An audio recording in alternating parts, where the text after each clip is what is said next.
네, 오늘 17장 1절에서 13절까지 말씀입니다. 우리가 잘 알고 있는 아론의 지팡이 사건이 여기서 있습니다.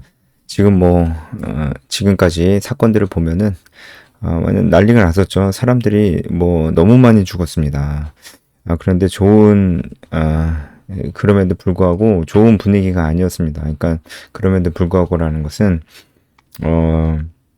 이렇게 많은 사람들이 죽었고, 사실 그들이 다 죽었어야 되는데 그들이 다 죽지 않았습니다. 일단은 많이 죽었지만 다 죽지는 않았습니다. 그들의 죽음이 멈춘 것도 사실 이스라엘 백성들이 하나님 앞에 돌이키고 회개해서 그랬다는 얘기는 없어요. 단지 모세와 아론이 하나님께 기도했기 때문에 하나님께서 그 죽음을 멈추셨다라고 하는 것입니다. 이스라엘 백성들은 아직 그 돌이키고 회개했다는 그런 얘기가 없습니다. 참 이스라엘 백성들의 모습은 우리 모습입니다. 우리 모습을 잘 생각해 봐야 될 것 같아요.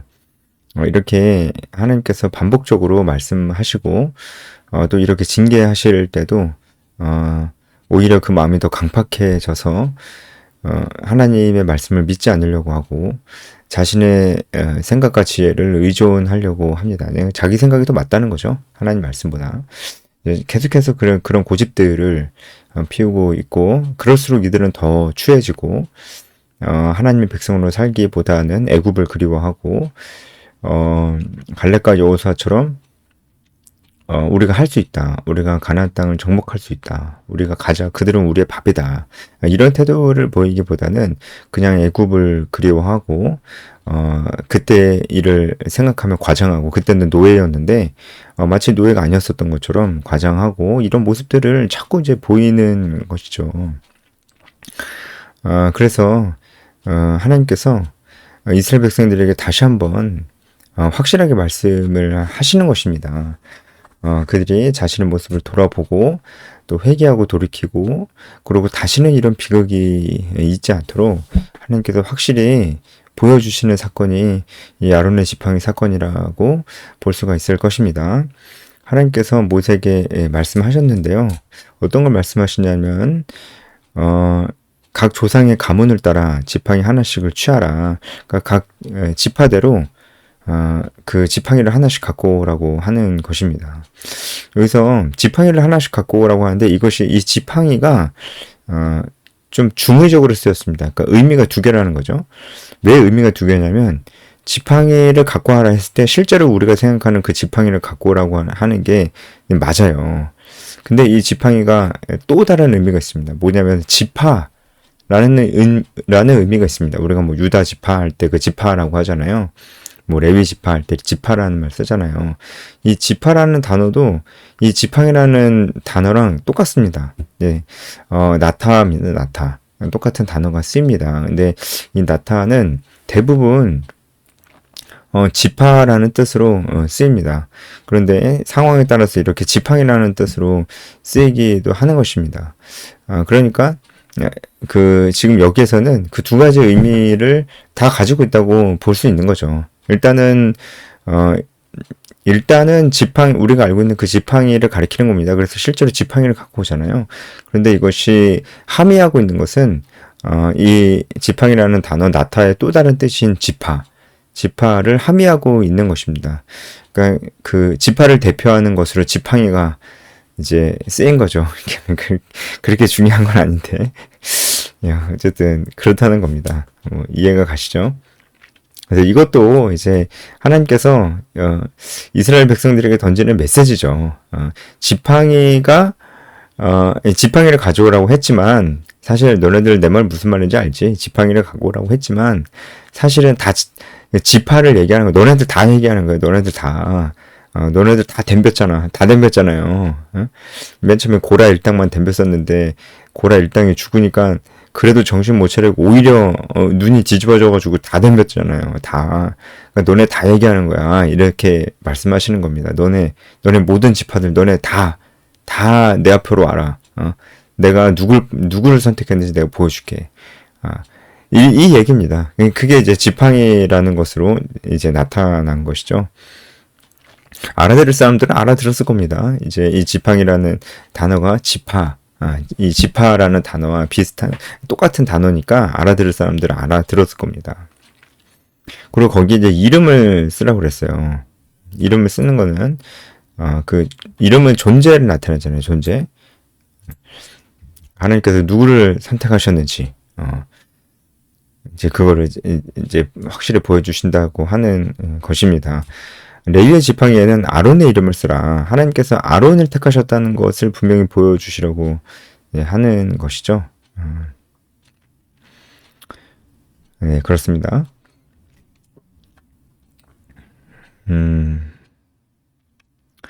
그래서 그것을 증거기 앞에 두라라고 말씀하십니다. 이 회막 안에서 내가 너희와 만나는 곳인 증거궤 앞에 이 지팡이를 둬라 이렇게 말씀하시는 겁니다. 이것도 하나님께서 언약을 기억나게 하시려고 하는 것입니다. 이 증거궤는 언약을 상징하잖아요. 언약. 하나님께서 이스라엘과 언약을 맺으셨고 그래서 이스라엘 백성들은 언약 백성입니다. 언약 백성. 이제 이 언약을 기억나게 하시려고 하는 것입니다. 여기서는 특히 어떤 언약이겠어요? 하나님께서 이 아론을 택하셨다. 사실 모세도 포함이 되죠. 이제 아론과 모세를 하나님께서 택하셨다. 이것이 또한 그들을 택함이 또한 하나님께서 이스라엘의 하나님이 되신다는 그 언약의 표징이잖아요. 이 하나님께서 택한 이 두 사람을 통해서 애굽에서 불러내셨기 때문에 이 두 사람을 택했다는 것 자체가 이스라엘에게 보여주는 이스라엘 백성이 하나님의 자녀라는 하나님의 백성이라는 것을 보여주는 표징입니다. 그래서 이 언약을 기억나게 하시려고 이 증거기 앞에 지팡이를 갖다 놓으라고 하신 겁니다. 오늘 이제 큐티 말씀에 가장 키워드가 있다면 언약입니다. 언약. 하나님께서 언약을 지키시는 분이다. 라는 것이 이 오늘 이제 큐티 본문 말씀의 주제가 될 것 같아요. 증거기 앞에 그 지팡이를 둬라 이렇게 얘기할 때부터 이스라엘 백성들은 하나님은 언약의 하나님, 하나님은 우리에게 약속하시고 그것을 지키시는 하나님라는 것을 기억해야만 했습니다. 하나님은 말씀하시고 그 말씀을 반드시 지키시는 하나님, 우리는 하나님의 언약 백성, 이것을 기억해야만 했어요. 이 언약궤라는 얘기가 나왔을 때 그리고 어떤 일이 일어나냐면 하나님께서 택한 자의 지팡이에 이제 싹이 날 것이다 라고 이렇게 말씀을 하십니다. 이것이 이제 표징이 되어서 이제는 다시는 모세 아론에게 대든다든지 그들의 권위를 무시하는 그런 일들이 일어나지 못하게 할 것이다 이렇게 말씀을 하시는 것입니다. 그래서 실제로 지팡이를 다 가지고 왔고 8절에 그 이튿날 이제 가보니까 아론의 지팡이에만 움도 돋고 순도 나고 꽃도 피었고 살구 열매가 맺혔습니다. 뭐 이런 현상들이 다 일어난 건데 그 원어로 보면은 이 세 가지 현상이 동시에 일어나고 있는 것을 이제 볼 수가 있는 거예요. 아론의 지팡이에 어떤 한 부분에 싹이 나 있고 어떤 한 부분에 꽃이 피어 있고 어떤 한 부분에 열매가 맺혀 있는 것입니다. 이 세 가지 현상이 이 지팡이에 다 동시에 표현되어 있는 것입니다. 그러니까 싹이 돋을 거라 했는데 싹만 돋은 게 아니고 꽃도 피고 열매까지 맺고 그러니까 절대로 딴소리 못하게 하나님께서 확실하게 보여주시는 것을 볼 수가 있습니다. 여기서 여러분 오늘 이제 이것만 설명하면 될 것 같은데 살구 열매가 맺혔잖아요. 왜 하필 살구 열매일까요? 왜 하필 살구 열매가 맺혔을까요? 여러분 살구 열매 하니까 딱 기억나는 거 없으십니까? 기억났으면 좋겠는데 여러분 제가 성막에 대해서 설명드릴 때 성막 안에 있는 기구들 중에서 이 살구꽃 이 살구꽃과 연관이 되어 있는 성막 안에 있는 기구가 있었습니다. 그게 뭐였는지 여러분 기억나시나요? 그게 뭐냐면 등잔대입니다. 등잔대. 성소 안에 있는 기구들 중에 등잔대가 살구꽃과 연관이 되어 있습니다. 등잔대가 살구꽃 모양으로 살구꽃과 꽃받침 모양으로 등잔대가 그렇게 만들어졌었어요. 그렇게 만들라고 하나님께서 말씀을 하셨었죠. 그때 제가 설명을 들었었는데 왜 하필 살구냐, 왜 하필 살구꽃이고 살구 꽃받침이냐, 거기에 의미가 있다라는 말씀을 제가 드렸었어요. 그때 말씀을 잘 기억하시는 분들은 지금 다른 것도 아니고 살구꽃이 피었다는 것에 있어서 하나님이 이런 메시지를 주시는구나 라는 것을 분명히 알 수 있을 것입니다. 여러분 그때 출애굽기 25장 33절 말씀인데 그때 제가 설명했던 걸 다시 한번 설명을 드릴게요. 등잔대는 살구꽃 형상으로 이렇게 만들게 했습니다. 그게 왜 그러냐면은 바로 이 히브리어 언어가 이 살구라는 이 단어가 지키다라는 이 히브리어 단어와 아주 유사하기 때문입니다. 자, 이거 좀 더 자세히 그때 설명드렸지만 지금 좀 더 자세히 설명을 드릴게요. 이게 오늘 말씀이 우리가 핵심이고 주제고 우리가 묵상 포인트를 이 부분에서 좀 얻을 수가 있을 것 같아요. 일단은 살구라고 할 때 살구는 삭헤드입니다. 히브리어로 삭헤드예요, 삭헤드. 그런데 무엇을 지키다. 그러니까 무엇을 그대로 행하다. 그 무엇을 그대로 지키다. 말한 대로 지킨다. 이렇게 할 때 지키다. 이 지키다에 해당되는 히브리어가 삭화드입니다. 그러니까 지키다는 삭화드고 살구나무는 삭헤드예요. 그러니까 이 언어 유의죠. 비슷하잖아요. 그러니까 살구나무를 딱 보면은 이게 무엇을 지킨다라는 이런 뜻이 딱 생각이 나는 겁니다.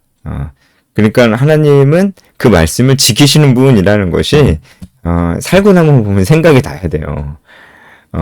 이제 무엇을 지킨다는 뜻이니까 하나님은 그 말씀을 지키시는 분이십니다. 이게 우리가 신실하신 분이라고 하잖아요. 하나님은 말씀하신 것을 지키시는 분입니다. 하나님은 언약을 주시면은 하나님은 그것을 반드시 지키시는 분입니다. 그래서 그 아론의 지팡이에 이 살구 열매가 맺힌 겁니다. 그러니까 아론의 지팡이에 살구 열매가 맺힌 것은 바로 이스라엘 백성들에게 하나님께서 이렇게 말씀하시는 거예요. 그냥 단순히 아론이 내가 선택한 자다. 단순히 이 말씀을 하시려는 거라기보다는 그 말씀도 하시는 건데 또 어떤 말씀을 하시려는 거, 그보다 더 중요한 말씀을 하시려고 하는 겁니다. 뭐냐면 나 여호와는 이 언약을 지키는 자다. 이 아론을 택했다고 그때 얘기를 했었고 그것을 지켰고 그것을 인해서 너희와도 나 여호와는 너희와 언약을 했고 나 여호와는 지키는 자다. 하나님은 언약을 지키는 분. 하나님은 말씀을 하시고 그 말씀을 지키시는 분. 하나님은 신실하신 하나님이다. 이것을 지금 보여주시는 겁니다. 다시 말해서 하나님은 언약의 하나님이에요. 하나님은 언약을 맺으시고 그것을 지키시는 분입니다. 그런데 너희들은 어떠냐라고 하시는 거죠. 하나님은 이 살구, 삭하드, 하나님은 언약을 지키시는 분인데 이스라엘 백성 너네는 지키냐? 라고 물어보시는 거예요. 언약은 쌍방이 하는 거잖아요. 둘 다 어떤 약속을 하고 이것을 둘 다 지킬 것을 서약을 하는 게 언약이잖아요. 그래서 이제 둘 중에 누가 이것을 어기면은 그 어긴 사람은 죽게 되는 것이 바로 이 고대 근동 지방의 그 언약이었고 그 언약식을 하나님께서 이스라엘 백성들과 한 것이죠. 아브라함과도 했었고요. 그래서 언약은 지키지 않는 쪽이 죽는 겁니다. 하나님은 그 언약을 다 지키셨습니다. 이스라엘 백성들과 했던 언약을 다 지키셨어요. 그럼 이스라엘 백성도 지켜야 되잖아요. 근데 이스라엘 백성들은 안 지켰어요. 계속 안 지켰어요. 안 지킬 때마다 하나님께서 그것을 용서해 주시고 이렇게 하셨는데 그것이 계속 반복되고 있으니까 그래도 다 진멸하지 않으시고 계속 살려주시는 겁니다. 그러니까 왜 이스라엘 백성들을 금송아지 때도 그랬고 그리고 16장에서도 그랬고 왜 다 진멸하시겠다고 말씀하시는지 알겠죠. 언약을 지키지 않는 자는 다 죽어야 됩니다. 근데 이스라엘 백성들이 언약을 지키지 않았기 때문에 죽어야 되는 것입니다. 하지만 하나님께서 그 중보기도로 다 진멸시키지 않으시고 살려주시는 것입니다. 그러니까 지금 다시 말씀드리면, 정리해서 말씀드리면, 지금 단순히 아론은 내가 택한 자다. 대들지 마. 단순히 그렇게 말씀하시는 게 아니고 언약에 대해서 말씀하시는 거예요. 그래서 증거기 앞에 지팡이를 갖다 놓으라고 한 것도 이 언약을 기억하게 하시려고 하는 것입니다. 그러니까 단순히 대제사장의 권위에 대해서만 얘기하는 게 아니라는 거예요.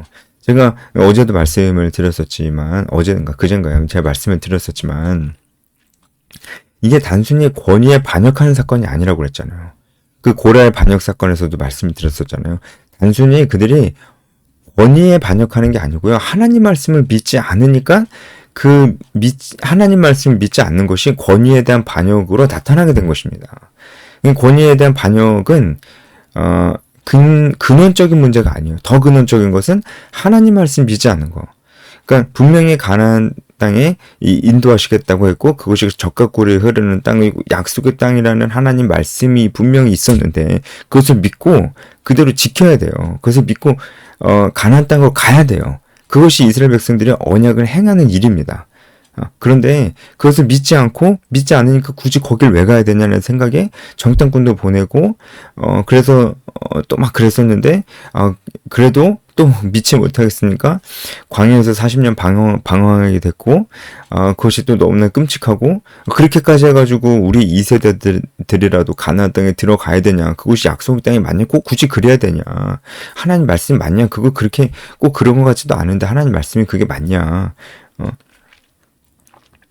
광야는 너무 괴로운데 하나님 말씀대로 가나안 땅에 꼭 들어갈 필요도 없는 것 같고, 근데 그러다 보니까 하나님 말씀을 계속 전하고 하나님 말씀을 지키러 가는 모세와 아론에게 대해서 반항심이 생긴 겁니다. 그래서 결국은 고라 사건서부터 1년에 이런 끔찍한 사건들이 계속 생기게 된 것입니다. 가장 중요한 근원적인 문제는 이스라엘 백성들이 하나님의 언약의 말씀을 믿지 않는다는 거예요. 그리고 지키지 않는다는 거예요. 그게 가장 근원적인 문제였고, 지금 바로 그 근원적인 문제를 하나님께서 지적하고 계시다라고 하는 것입니다. 그래서 살고의 열매를 보여주신 거예요. 나는 언약을 지키는 하나님인데 너네는 지키냐? 나는 신실한 하나님인데 너는 신실하냐? 너네는 이 약속을 믿냐? 믿고 행하냐? 이런 것을 물어보는 것이라고 할 수가 있었습니다. 그래서 이스라엘 백성들이 이 살구 열매가 그리고 싹이 이 아론의 지팡이에만 딱 맺힌 것을 보고 이제 바로 깨달았을 겁니다. 바로 깨달았을 겁니다. 그래서 그들이 이제 보인 반응은 이제 우리가 죽게 되었다라는 그런 반응을 보입니다. 이것이 진짜 이들이 자신들의 잘못을 돌이키고 회개하는 행동인지 잘 모르겠어요. 그럴 수도 있고 아닐 수도 있다는 생각이 듭니다. 그럴 수도 있다는 생각은 실제로 자신들이 언약을 어겼다라는 것을 인지하게 된 거예요.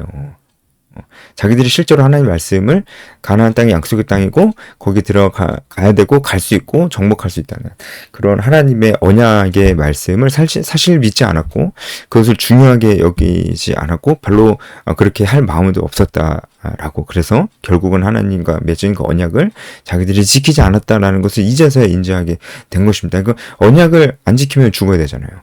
그것을 딱 인지하게 된 겁니다. 그래서 우리가 우리가 다 망하게 되었다, 죽게 되었다, 이렇게 얘기한 것일 수 이제 있고요. 그래서 이제 13절에 성막에 가까이 나아가는 자마다 다 죽는다. 이것도 하나님께서 하신 말씀이잖아요. 이런 하나님 말씀들이 이제서 이제 생각이 난 것입니다. 그런 면에서는 이들이 이제 회개하고 돌이켰나? 이런 생각이 듭니다. 그런데 한편은 아닐 수도 있다는 생각이 드는 게, 그냥 그 말씀이 생각이 났고, 그냥 두려움에 하는 얘기가 아닌가 이런 생각도 또 듭니다. 그냥 자기들이 잘못한 것은 알았는데, 그것을 진심으로 회개하고 뉘우치고 부끄러워하고 있는지는 잘 모르겠어요. 그냥 두려워하고 있는 것이지. 왜냐하면 또 이들이 또 범죄합니다. 그런 것을 봤을 때 진심으로 회개하고 뉘우치고 하고 있는 건지 잘 모르겠습니다. 하지만 분명한 거는 자기들이 언약을 어겼다는 것을 분명하게 인지하고 있는 것입니다. 자, 우리가 묵상할 수 있는 부분들은 하나님은 언약의 하나님, 지금도 하나님께서 우리에게 말씀하시고 그 말씀을 반드시 지키시는 분이라는 것이십니다. 우리가 기억해야 될 것은 우리에게도 사명이 있다는 거예요. 이스라엘 백성들이 꼭 기억하고 꼭 믿어야 될 것은 무엇이었냐면 사명이었습니다. 가나안 땅에 가야 되고 그곳이 약속의 땅이라는 사명이었습니다. 지금 우리에게도 사명이 있다면 복음을 전하고 입술과 삶으로 복음을 전하고 하나님과 매일매일 인격적인 동행을 하고 그리고 제자화를 해야 된다는 것입니다. 이것이 우리에게 주신 사명이기 때문에 그래요. 근데 우리가 정말 그렇게 살 마음이 있냐라는 겁니다.